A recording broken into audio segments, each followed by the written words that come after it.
Between July and October of last year, the British Conservative Party considered whether to reform the 2004 Gender Recognition Act so that any person could change his legal gender simply by filling out a form.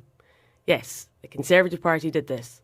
Women, especially women on the left, protested that move, saying it undermines sex-based rights and protections for women in shelters, prisons, education and beyond. Now in the USA, the Democrats are hoping to advance the Equality Act, which would interpret sex to mean gender identity in federal law. This comes with the same concerns, and women again are leading the resistance. Here to talk about these problems, I'm joined in National Review studio with Posie Parker, real name Kellie-Jay Keen. Good morning. Dr. Julia Long, activist and researcher. Good morning. And Venice, Allan, who was kicked out of Jeremy Corbyn's Labour Party for alleged transphobia and now organises women's events around the UK and beyond. Hi. Welcome, ladies. So before we get into why legally enshrined gender identity is a total disaster for women and children, I'd like to address the elephant in the room. We are in National Review's headquarters. National Review being a conservative magazine. A magazine which is very against abortion. Many of our writers believe that marriage is between one man and one woman. We have probably very different views on taxes, foreign policy, all the rest of it. Why are you here today to talk to us? Because the invitations from the left have never been forthcoming. So it's either talk to you and allow some people to learn about what is going on in this country, or don't talk to anybody. And you've had some criticism, haven't you, from, I suppose, collaborating with conservative outlets thus far? For me, I think it's much more important what I say and what we say rather actually than where we say it. So I wonder if, I know that you guys have been, you ladies rather, have been criticised as being TERFs, trans exclusionary radical feminists, and you've been called much worse than that, I'm sure. Why is it that lots of people are willing to believe that the trans activists hold the monopoly on compassion? I have no idea, but I saw a picture of Jazz Jennings yesterday taken from his TV show, and it shows a very young... Just a bit of context there. Jazz Jennings is a male child who has been raised, socialised as a girl and medically transitioned as a girl for a TV show here in the US called I Am Jazz, and the climax of that is his operation to have his penis surgically removed and a vagina constructed. Anyway. So to give that further context, Jazz, his mother started putting him on YouTube very, very young. I've seen a video of that child way before he's 4. And there's a big song and dance about him having a sparkly swimming costume and being allowed to have his hair up. Now, I remember that, and everybody was celebrating. I have no words to describe the loathing I feel for his mother and the exploitative nature in which she sold his pain and suffering to TV companies. I feel a deep-rooted anger for that woman. And then that child grows, he has puberty blockers, which are irreversible. There is no evidence at all anywhere that exists that says they are reversible. So not when used in this context, not when used for these children for these years. Yeah, so it's a lie. There's the puberty blocking drugs, but the problem is now, especially, is that the vast majority of the children on the puberty blocking drugs, if not all of them, are now going on to the cross-sex hormones where that's it, that's kind of game over. Yeah. Exactly, yeah. Yeah. And anyway, so he has his penis finally inverted using some stomach lining to create a cavity because he hasn't got enough genetic material. And he has had complications, and now he has to dilate, which means for hours he has to stretch the wound. Now, I just can't picture a 2019 that looks like one where we are celebrating that journey for that child. I think, to answer your question as well, like trans activists have constructed this idea of transphobia. So when somebody who hasn't really thought about transgenderism says, oh, that woman's transphobic, it says, oh, that sounds like homophobic or, Islamophobic. It's all, it's a ridiculous thing, because if there's no such thing as transgender, really, if it's just, then what is transphobia? It's just disagreeing with an ideology, but that's painted as if it's a kind of hatred of another human being or a class of humans. Yeah, this is a really important point, and I know we've all discussed this at great length, is the appropriation of language and the manipulation of language in order to justify the unjustifiable. Julia, I know we had a conversation where I said, hypothetically, or in fact in practice, why shouldn't I use somebody's preferred pronouns as a courtesy? And you were quite emphatic about this. I almost felt like I was getting a telling off. No. You probably were. But yeah, if you want to, you can do it as stridently as you did last time, but explain how you feel about that and why. Yeah, it's interesting because even, in the UK, there has been quite a debate about the whole issue of transgenderism and particularly about the GRA reform. But even there's a lot of voices, even those who are critical of the phenomenon and critical of, and trying to raise awareness about what the implications are for women and children. There still seems to be a really misguided notion that we have to be courteous and we have to call men she if that's what they prefer. That is the heart of what is damaging, because the heart of what is damaging, and this is a very, very male-dominated movement. If we look at the history, Sheila Jeffries wrote an excellent book which does a very good job of explaining the history of transgenderism, which demonstrates that it's a thoroughly male-dominated movement.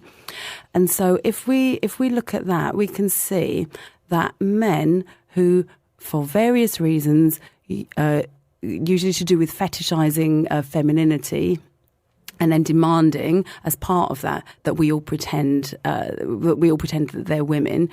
If they then have invented this category of being either, it used to be transsexual and now it's transgender or trans woman, or increasingly dropping the trans altogether.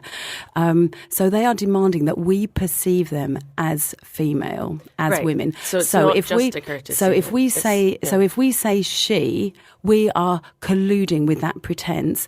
And obviously, all of the harms of this whole movement, the heart of it is men claiming to be women. It's really vital that we name men as men, because that then reveals the behaviour, the entitled behaviour and the aggressively misogynistic behaviour that's at the heart of it. And as long as we say she, we are masking that. And that is the thing that has to be unmasked. This is a nice segue into the most controversial moment of your trip, when you confronted the powerful lobbyist and male, Sarah McBride, who works for the Human Rights Campaign, and you guys took a video of you trying to ask him some questions about why it is he's advancing the Equality Act, given all the things we've discussed to do with child welfare and women's spaces. So this was very controversial because it was perceived to be harassment and ambushing. I think also on Twitter people were calling it an attack. Ladies, what do you make of this? Right.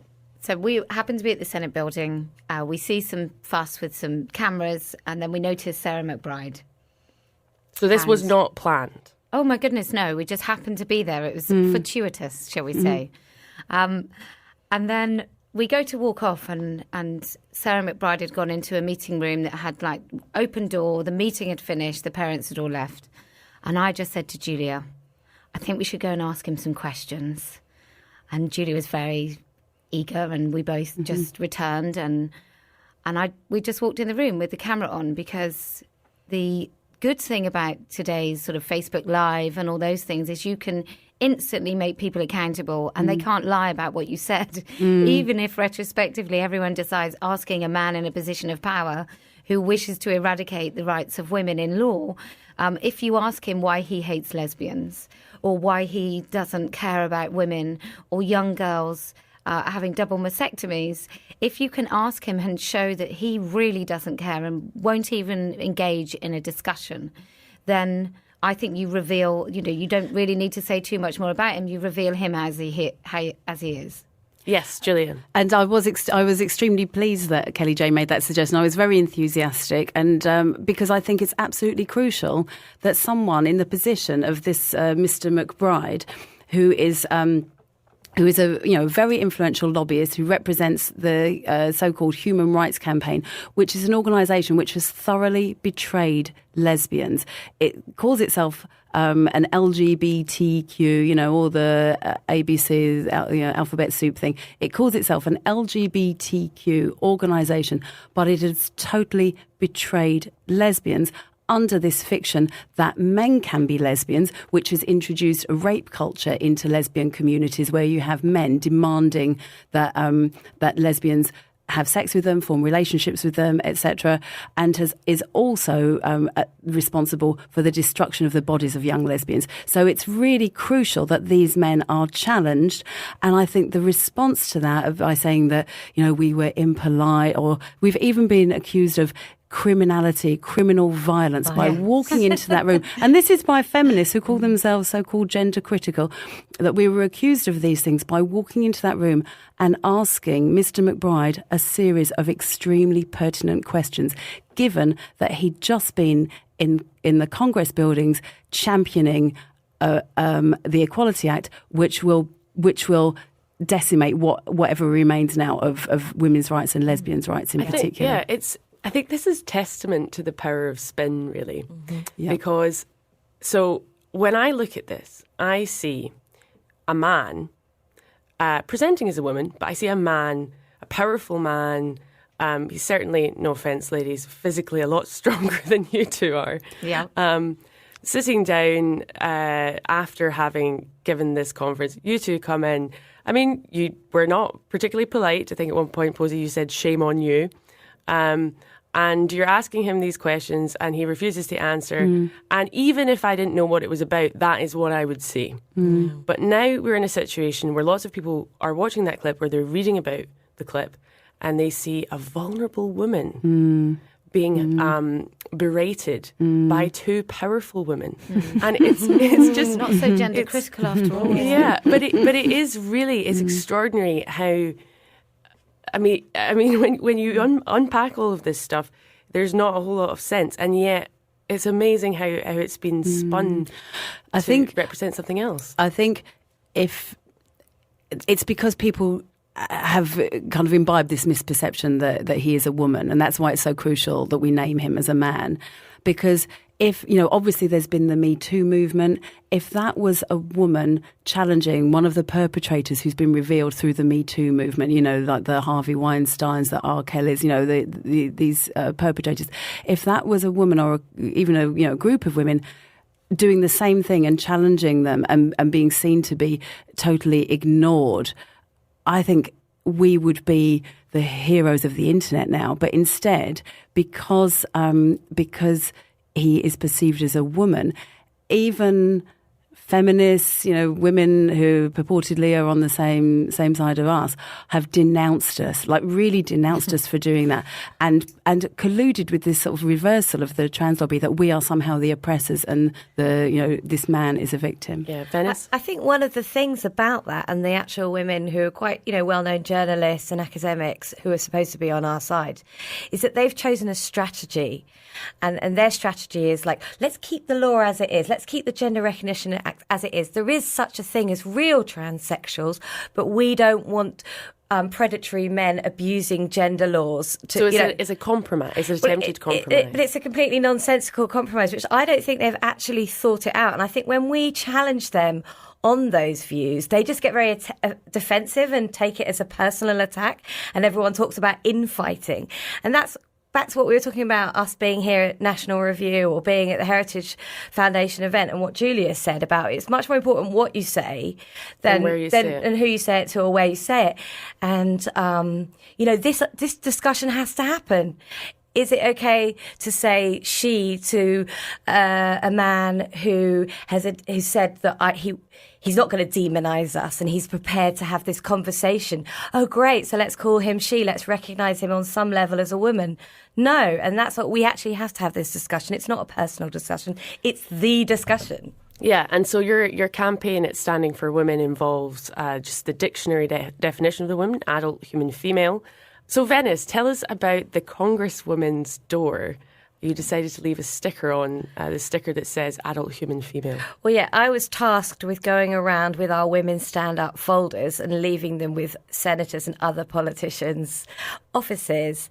And so I made a beeline for Alexandria Ocasio-Cortez's office. And it seemed to me, out of all the offices that I saw, she actually had a sort of sticker thing outside her door. I think when she first got in there, she actually put a trans rights flag outside her door, didn't she? Which got well, she's incredibly vain, you see, so she loves all that stuff. Yeah, I mean, her door was completely unlike any other door that I saw. So I saw an opportunity with all these messages of "You're so great." I just stuck a very neutral sticker, which is the Standing for Women's woman, adult, human, female, which shouldn't be that controversial, but it has become so.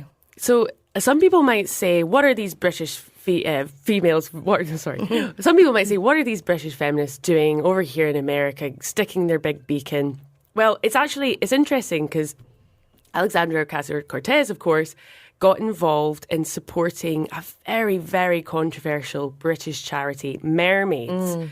And Mermaids, for those of you who aren't familiar with their work, they promote sex change for gender-confused children. I think that's about as succinct a summary as you can get. And the chief executive of that organisation is a woman called Susie Green. Susie Green took her 16-year-old son to Thailand for a now illegal sex change operation and has made it her life's mission to convince other parents that this is the route they should go down. In fact, it is the only route in which they should go down. And Posie, I know you have had a run-in or two with Susie Green. I was wondering if you might tell us a little bit about that, and especially in the context of hate speech laws, because I know our American listeners will be interested in that. Well, your American listeners should be very happy about your First Amendment right. In the UK, last year, February it was, I spent 40 minutes in a police station being interviewed under caution at the behest of Susie Green. So she'd reported me for 6 tweets in which I'd mentioned the fact that she castrated her child. And particularly, it's more than a castration because it's the removal of the entire penis, but that's just a technicality. Well, it is. It's the penis is inverted, but the castration part. So I use the word castration because I feel it's a good word. People know what castration means. Penis inversion, it's not so quick. So I went to the police station, had a 40-minute interview under caution. Then I had to, and the charges they were looking at were a list. So it's malicious communications, which is the fact that I'd said it over Twitter, so it's an electronic communication. You need harassment or threatening behaviour in order to get that. Nuisance order, public order, and hate speech and conspiracy. So all of these things are what the police were trying to create some sort of case in order to take me to court. What was it like being interrogated? Did they show up at your house? Did they? How did it? No, they text me first because that's how you catch criminals. So they text me and I just ignored it because I thought that no, the police don't phone and say we need to speak to you about an important matter. I assumed it was a scam. And then this northern chap phones me and he's so friendly and lovely.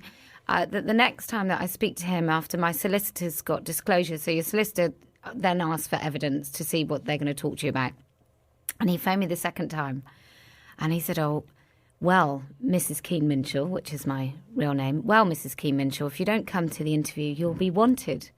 And I was he's such a nice guy. I was like, oh, everybody wants me, thinking I was hilarious. And I said, actually, what does that mean? And he said, well, it means if you try to leave the country, we'll arrest you. if you get pulled over and you're speeding, we'll arrest you. And then he said a couple of things that I really don't remember. And he said, and if that takes too long, we'll come and arrest you at your house. And then you'll sit in the cells and wait for me to come and interview you, which could take a very long time because of the geographical distance between him and my force. But they came and spent the night in my area, in a hotel, to interview me about 6 tweets, which basically criticised a woman who took her son to Thailand and had him castrated, amongst other things. It's interesting, the contrast here. I had a phone call yesterday from a journalist in the UK who was telling me about what she considers to be harassment online, and somebody set up a website devoted to really disgusting sexual smears, among other things, and she's been doxxed, which obviously means her personal information and where her children go to school have been released online for being quote-unquote transphobic. This is why this has happened, and she has gone to the police and been given short shrift. And it was interesting, I saw on Twitter that Mermaids had their Christmas party at, was it West Yorkshire? West Midlands. Or West Midlands, please.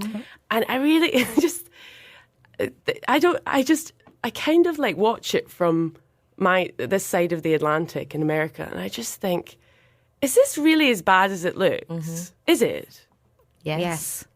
I was doxxed. So there's a website with pictures of my kids, where they go to school, what my husband looks like, what my house looks like, how much I've paid for my house. And when the police came round, he was both dismissive and arrogant, but also knew a lot about me, which was weird. And he said, well, it's not a crime because there's no direct contact. And yet the latest thing I've been at the police station for regarding Susie Green is 2 comments on a YouTube video I make about her. I mean, also, it's worth noting at this point that in hate legislation, hate crime, hate incident legislation in the UK, it's race, disability, sexuality, religion, and transgender identity.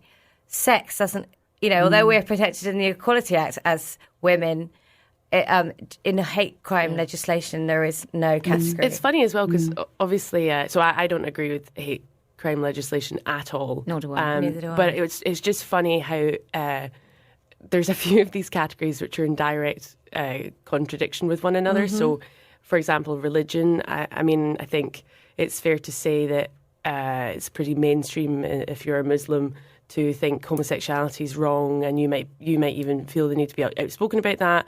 How does that go down with sexual orientation being a protected characteristic if what you're talking about is hate? Yeah. As opposed to an actual... When there's no actual legal hierarchy to that hate legislation, but in reality there is. Yes, there is, yeah, definitely. And I think because this has become such a fashionable cause as well, that's definitely part of it. Venice, I wondered if you could share the story of being in Jeremy Corbyn's Labour Party and how you were ousted.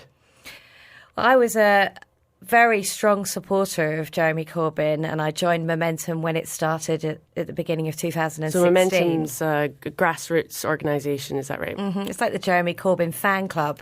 When he became leader... what was it you liked about him? I thought he was like a genuine person with socialist values and would be kind of a game changer, and I never imagined for a minute that the political group that I felt aligned with was so misogynistic. I just assumed that if you were a leftist, that means that you're anti-racist, anti-homophobia, anti-sexism. That's what I thought leftism was. So I was quite, active, trying to get him elected, with all the rest of Momentum. And then I found out about, it was actually, I'd been following this transgender argument, and I guess I did have kind of turfy views already, but I just thought it was very abstract and it never happened.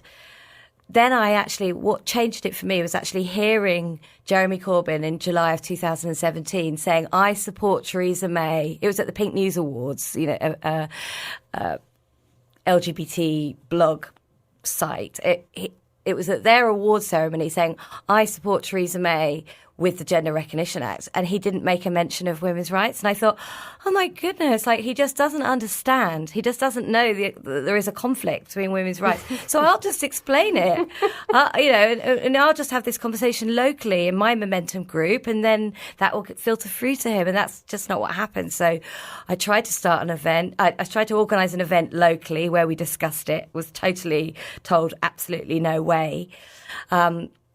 And then one thing followed on from the other, and I suddenly became like this terrible person in Labour that they had to get rid of. And then in January 2018, I received a suspension from the Labour Party with immediate effect. I was no longer allowed to attend my branch meetings, all because I just said some things on Twitter, on Facebook, in the capacity of a normal member. I wasn't like a women's officer or any employee of the Labour Party, just for little memes saying trans women are men and making jokes, really. Like, I think one of the things that's so striking about all of this is how absolutely humourless it is. Yeah. I mean, no comedians talk about it either. No, I know, and it's a gift to comedians because it's so absurd.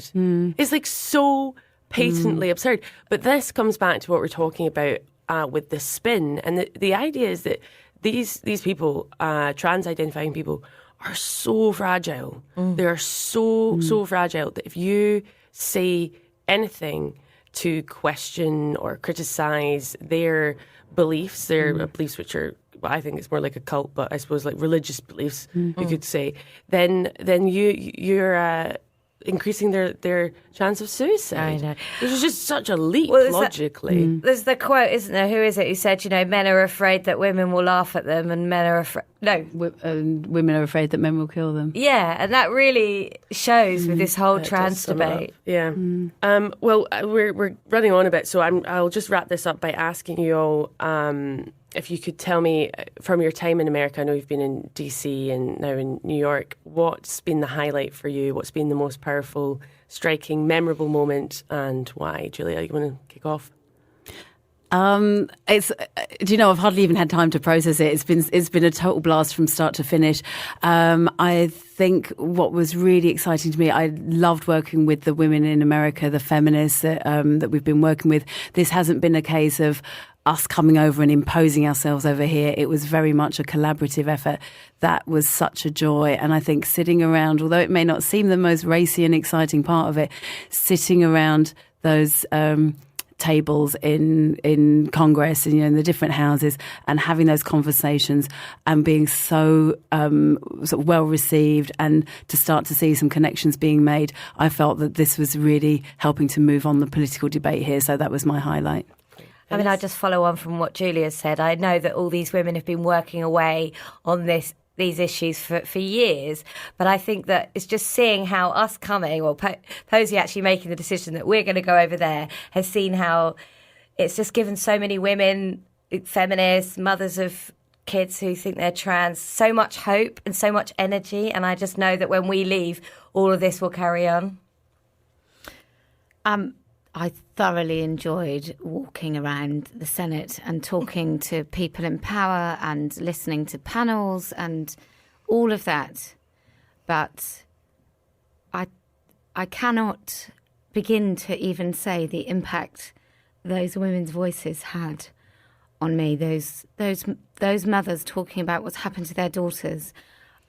It will stay with me forever. And I guarantee to every one of them that I don't care what happens. I don't care how people try and characterise what we're doing as anything other than truly because these women need some help. So I will just continue to do this.